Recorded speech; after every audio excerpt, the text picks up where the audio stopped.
हम तुम और स्वास्थ्य। नमस्कार दोस्तों, मैं हूं कल्पिता और आप सभी का स्वागत है हमारे विशेष प्रोग्राम में जिसका नाम है हम तुम और स्वास्थ्य। हमारा आज का टॉपिक है डायबिटीज और हमारे साथ स्टूडियो में मौजूद है आयुर्वेदिक विशेषज्ञ डॉक्टर विद्या राव और डॉक्टर उदय कुलकर्णी। आइए उनका स्वागत करते हैं और एपिसोड की शुरुआत करते हैं। डॉक्टर विद्या, डॉक्टर उदय, आपका बहुत बहुत स्वागत है हमारे इस प्रोग्राम में जिसका नाम है हम तुम और स्वास्थ्य। डॉक्टर उदय, मैं आपसे जानना चाहूंगी कि आजकल डायबिटीज की बीमारी हर किसी को हो रही है, तो आयुर्वेदा में इसे किस तरह से वर्णन किया गया है? जैसा कि दोस्तों हम लोग जानते हैं कि डायबिटीज या मधुमेह इसे सदियों से जाना जाता था। आयुर्वेद में इसका वर्णन प्रमेह के उप प्रकार में किया गया है। किसी भी आयुर्वेद के ग्रंथ में आपको इसके बारे में उल्लेख मिलता है कि जहाँ पे जब भी आप थोड़े से आलसी हो जाते हैं, थोड़ा खाने पीने के ऊपर आप ध्यान कम देते हो, खाने पीने में ऐसी चीजें होती है कि जिससे आपका जितनी जरूरत है उससे ज्यादा कुछ ले लेते हो, तो उसके बाद में आपको रात में उठ के पेशाब को जाने की जरूरत पड़ती है। पूरे दिन भर आप जब काम कम करते हो तो भी पसीने छूटते हैं, कितना भी आप काम करो फिर भी आपको आलस लगता है, और जिस भी काम के लिए आप इच्छा करते हो काम करने की आपकी इच्छा ऐसा कम होती है। तो इसे हम लोग प्रमेह के नाम से जानते हैं और उसमें भी मधुमेह है कि जो असाध्य की तरफ जाता है, जिसे ठीक करना बहुत मुश्किल हो जाता है। तो ऐसी अवस्था आज डायबिटीज के स्वरूप में पूरी दुनिया जान रही है और आयुर्वेद में भी इसका वर्णन है, इसे कैसे ठीक करना है, उसकी भी कुछ अलग अलग दवाइयाँ है, कुछ लाइफस्टाइल मैनेजमेंट है, ये हम लोग सब आज के डायबिटीज के एपिसोड में जानेंगे। जी विद्या मैम, मैं आपसे जानना चाहूंगी कि डायबिटीज होने के क्या क्या कारण हो सकते हैं? जैसा कि डायबिटीज ये एक लाइफस्टाइल डिसऑर्डर के हिसाब से हम लोग देखते हैं, तभी मुख्यतः हम लोग 3 प्रकार से उसको देख सकते हैं। एक आहार गलत होने की वजह से, और अपना रूटीन बहुत कम जिसमें हम लोग कैलोरी बर्न कर सकते हैं उसकी वजह से, और तीसरा जो है वो है लाइफस्टाइल डिसऑर्डर्स। ये सब चीजें हैं। और जो है सहज यानी कंजेनाइटल जो जिसको बोल सकते हैं वो, तो ये 3 प्रकार के जो महत्वपूर्ण कारण हैं वो डायबिटीज के हो सकते हैं। अभी हमने कारणों की बात की, तो बहुत बार ऐसा होता है कि अगर मेरी माँ को या मेरे पापा को डायबिटीज हो तो वो बच्चे में भी आ जाता है, तो आनुवंशिकता ये क्या कारण है, आप एक्सप्लेन करें।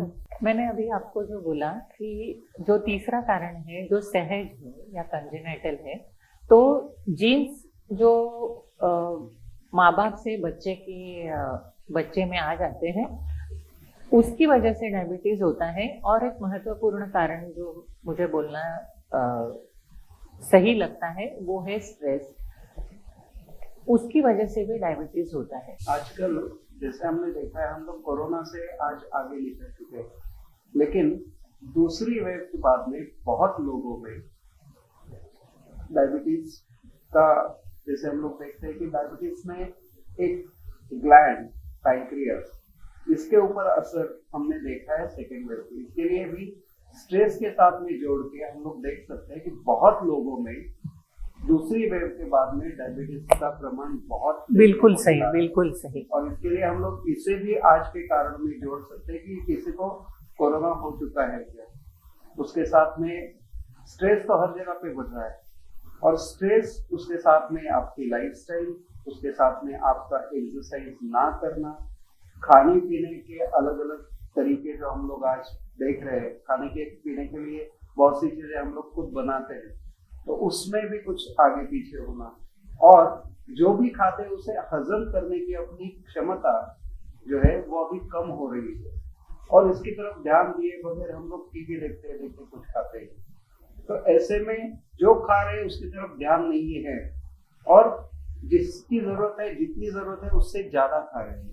ये सब कारण हम लोग बोल सकते हैं कि आयुर्वेद के दृष्टिकोण से सोचने की बहुत आवश्यकता है कि जो भी हम लोग खा रहे हैं वो अगर देख के नहीं खा रहे, जो भी हम लोग कर रहे हैं वहां पे स्ट्रेस आउट हो रहे हैं, तो ये सब अलग अलग कारण है कि जैसे एक तरफ हेरिडिटी है कि मेरे दादाजी को था, नाना जी को था, या फिर मेरी माँ को है तो मुझे होने के चांसेस, तो ये तो एक्स फैक्टर है जिसे बोला गया। और इसके लिए भारतवर्ष में जितने भी लोग हैं सब इसमें चपेट में आने के चक्कर में पूरी दुनिया चिंतित है कि 5 में से 1 आदमी को आज डायबिटीज देखने को मिल रहा है। तो ऐसे अगर बढ़ता जाएगा तो शायद 3 में से 1 तक पहुंचेंगे, और तब तक अगर हम लोग जागते नहीं है तो मैं अभिनंदन करना चाहूंगा कि हमारे आयुर्वेद उन्होंने ये सब्जेक्ट चुना है कि जिसके ऊपर अवेयरनेस की बहुत जरूरत है। बिल्कुल सही।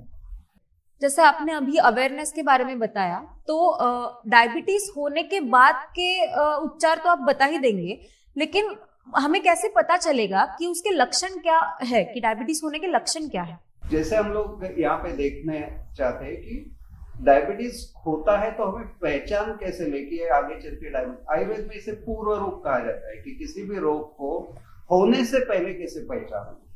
तो इसमें होता क्या है, अचानक से ज्यादा पसीना आना शुरू हो जाता है और उसके साथ में ज्यादा नींद की इच्छा हो जाती है। थोड़ा सा भी जो भी खाते हैं उसके बाद में आलस सुस्ती आने लगती है। रात में उठ के 2-2, 3-3 बार पेशाब हो जाने की इच्छा होने लगती है।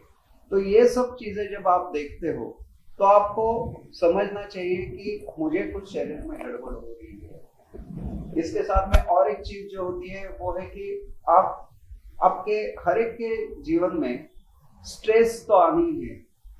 लाइफस्टाइल में कोई सवेरे 6 बजे उठना चाहता है, कोई रात को 2 बजे तक जागना चाहता है। बम्बई हो या कहीं पे भी आप जाओगे तो हर एक की लाइफ, बच्चों से लेके बूढ़ों तक हर जगह पे लाइफस्टाइल आज बदल चुकी है। हर एक के लाइफस्टाइल के साथ में उसके शरीर पे होने वाला जो परिणाम है उससे होने वाले अंतस्राव, ये अंतस्रावों में भी बदल हो रहा है। पिट्यूटरी से लेके ओवरीज तक और पिट्यूटरी से लेके पैंक्रियास, थायराइड तक, ये सब अंतस्राव जो डायबिटीज में देखा गया है कि पैंक्रियास उसमें आइलेट्स ऑफ लैंगरेंस से इंसुलिन निकलता है। तो ये इंसुलिन निकलने का जैसे प्रमाण कम हो जाता है। जरूरत क्यों है कि मधुमेह की तरफ हम लोग ध्यान दें। मधुमेह में या फिर डायबिटीज में शरीर में जितनी भी हम लोग शर्करा या शुगर हम लोग जो भी लेते हैं उसे हजम करने की ताकत हमारी कम हो जाती है। और ये ताकत कम हो जाने से शरीर में जरूरत तो है लेकिन बाहर वहां पे शर्करा भी है अपने खून में, लेकिन उसे शरीर के लिए इस्तेमाल करना मुश्किल हो जाता है। तो उसकी वजह से किसी को बहुत भूख लगती है, खाया तो बहुत है फिर भी भूख लगती है। ये भी एक लक्षण है कि जहाँ पे आपको लगता है कि अरे ये क्या हो गया, मैंने तो अभी खाया फिर भी मुझे भूख क्यों लग रही है। तो उसका कारण है कि आपके शरीर में जो शर्करा चली जा रही है वो शर्करा आपके शरीर को इस्तेमाल करने के लिए जो बीच में, जिसे हम लोग अग्नि बोलते हैं, तो ये अग्नि कम पड़ रही है और अग्नि का ही एक रूप है इंसुलिन।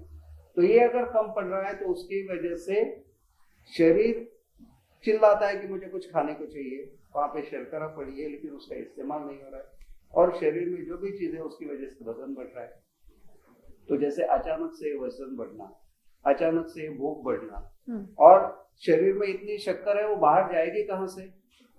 तो उसके लिए किडनीज उसको ज्यादा से ज्यादा फेंकने की कोशिश करते हैं। तो उसके लिए बहुत बार आपको मूत्र प्रवृत्ति होने लगती है।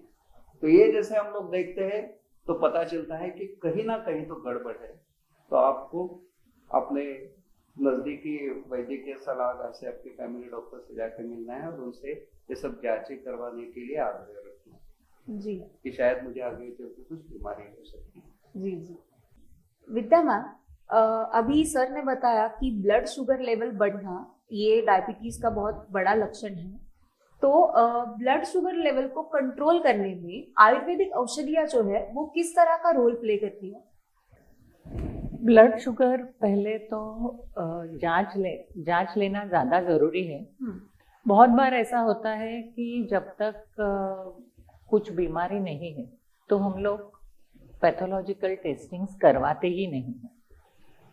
और ये चीज़ शहरों में, गाँव में, सब जगह सेम ही है कि आज एवरी ईयर एक 40 साल की उम्र के बाद अगर आप हर साल अपना बॉडी चेकअप कराओ तो आपको पता चलता है कि आप कौन से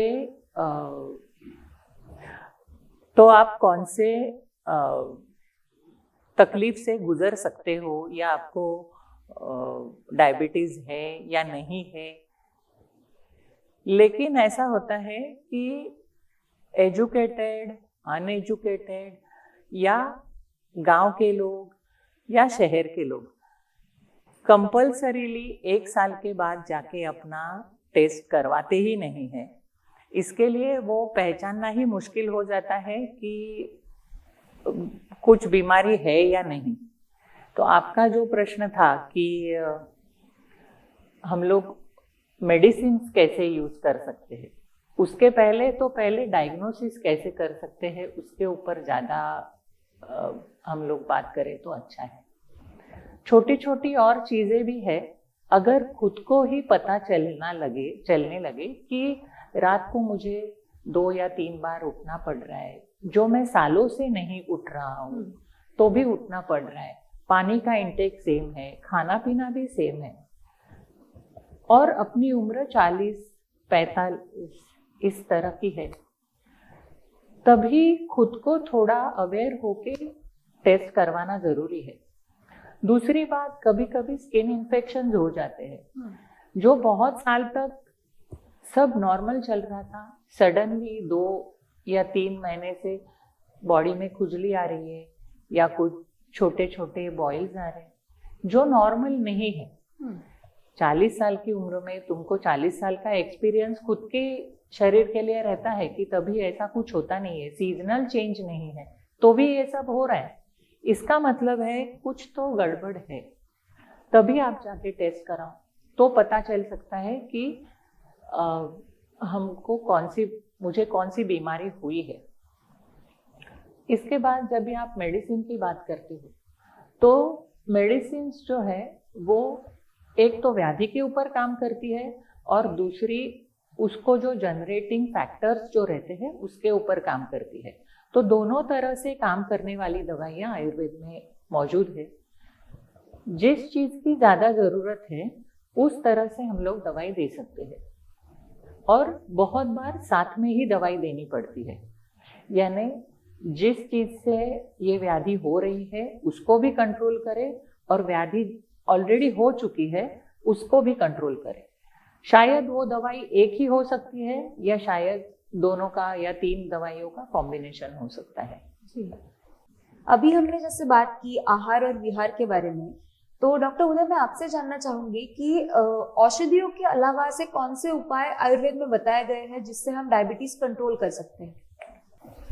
औषधि, आहार, इन सब चीजों का जब हम लोग यहाँ पे डायबिटीज से कनेक्शन ढूंढ रहे हैं तो ये भी बात जरूरी है कि जो भी हम लोग शरीर में खाना पीना या औषधि देते हैं तो उसको शरीर की कैपेसिटी रहती है उसे डाइजेस्ट करने की। ये अगर हम लोग थोड़ा सा ध्यान दें कि जो भी शरीर में जा रहा है वो जाने के बाद में अच्छी तरीके से काम करे, तो उसके लिए शरीर की अपनी कैपेसिटी बढ़ानी है। और ये कैपेसिटी बढ़ाने के लिए हमें थोड़ा सा इन सब का तालमेल भी रखना जरूरी है, और ये तालमेल रखता है अपना मन। अगर मन का कंट्रोल इसमें हम लोग जोड़ देते हैं कि क्या कभी खाना है, कितना खाना है, उसके साथ में जो भी हम लोग खा रहे हैं उसकी क्वालिटी क्या है, उसमें जो चीजें जा रही है वो शरीर को अच्छी है कि नहीं, तो हम लोग डायबिटीज कंट्रोल और अच्छा करें। एक छोटा सा उदाहरण देखते हैं कि ऐसा कहा जाता है कि डायबिटीज के पेशेंट्स को शक्कर वाली चीजें नहीं लेनी, चीनी वाली चीजें नहीं लेनी, तो उसके लिए हर कोई वहाँ पे सब चीनी वाली चीजें बंद कर देते हैं। लेकिन उससे किसी का मन अगर वहाँ पे ज्यादा दौड़े तो ये तो स्वाभाविक है, जो ना करने के लिए बोलते हैं वो कर नहीं जाता। तो इसके लिए उनको थोड़ा उनके तरीके से अगर लेते हैं, औषधि हो या जो भी ना बोलते हैं वो करने के पीछे रहते हैं, तो औषधि ना लेना, या फिर खाना है तो उससे ज्यादा मीठा खाना। तो हम लोग ऐसे पेशेंट्स को कहते हैं कि आपको ठीक है, आपको जो भी खाना अच्छा लगता है वो आप थोड़ा सा ले सकते हैं, लेकिन अगर आप सब्जी ले रहे हो तो सब्जी की जगह चटनी की जितना सब्जी ले रहे हो थोड़ा सा ही, हर चीज को कंट्रोल करो क्वांटिटी के हिसाब से।